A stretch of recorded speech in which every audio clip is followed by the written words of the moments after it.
Welcome back to Capitol Tonight. I'm Susan Arbetter. New York may be a progressive state in some areas, but according to my next guest, it has a long way to go when it comes to community-based mental health care.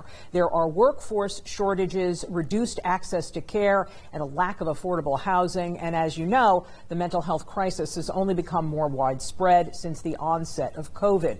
Joining us tonight is Sabrina Barrett. She's the executive director of the Association for Community Living. Sabrina, welcome. Susan, it's so nice to be here. Thank you. So why don't you start with the current state of mental health housing in New York? Sure. Our members provide housing to about 40,000 New Yorkers with severe mental illness all across New York State.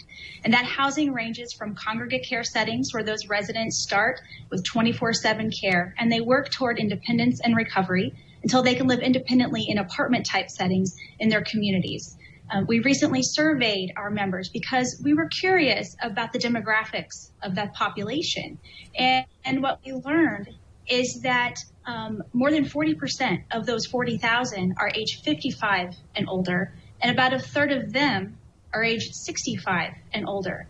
And they're increasingly having more and more medical concerns. And as you said, our providers are experiencing workforce shortages, significant underfunding over decades. We have a nearly $160 million gap in funding.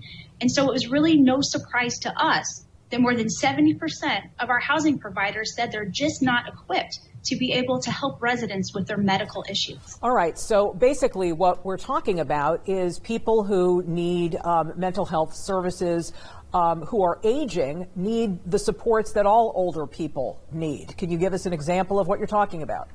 That's exactly right. And it's important to know that people with severe mental illness age more quickly than folks in the normal population. So they're going to start to experience those co-occurring medical issues much sooner. And so when our survey showed that our residents reported 166 different significant medical conditions.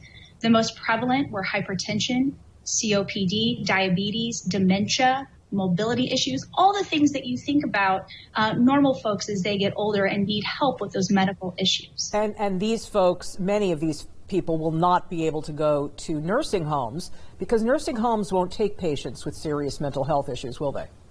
That's correct. Nursing homes and assisted living facilities won't take these residents. And it's probably a good thing because while they could handle their medical issues, they're also not equipped to handle their mental health issues.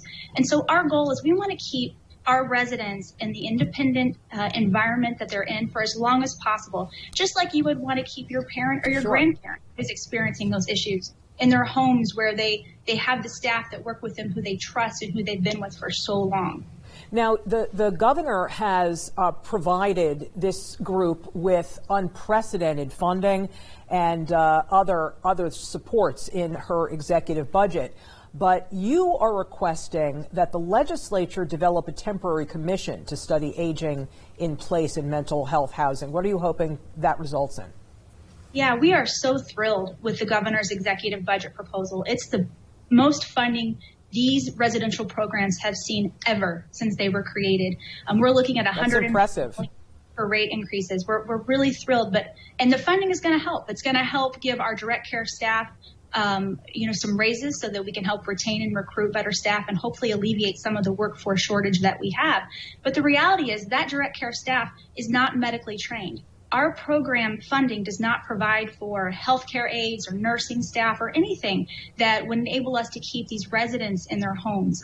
And so we're hoping that this temporary commission will bring together all of the stakeholders who around a table, we can start to have a conversation that now that we're seeing this aging demographic grow, we really need to come up with some solutions that will help keep them in their homes and that will help meet both their mental illness as well as their medical needs at the same time. That's what we're hoping for. Do you have any idea of how much this sector would need in order for every person who needs it to have a bed, Sabrina?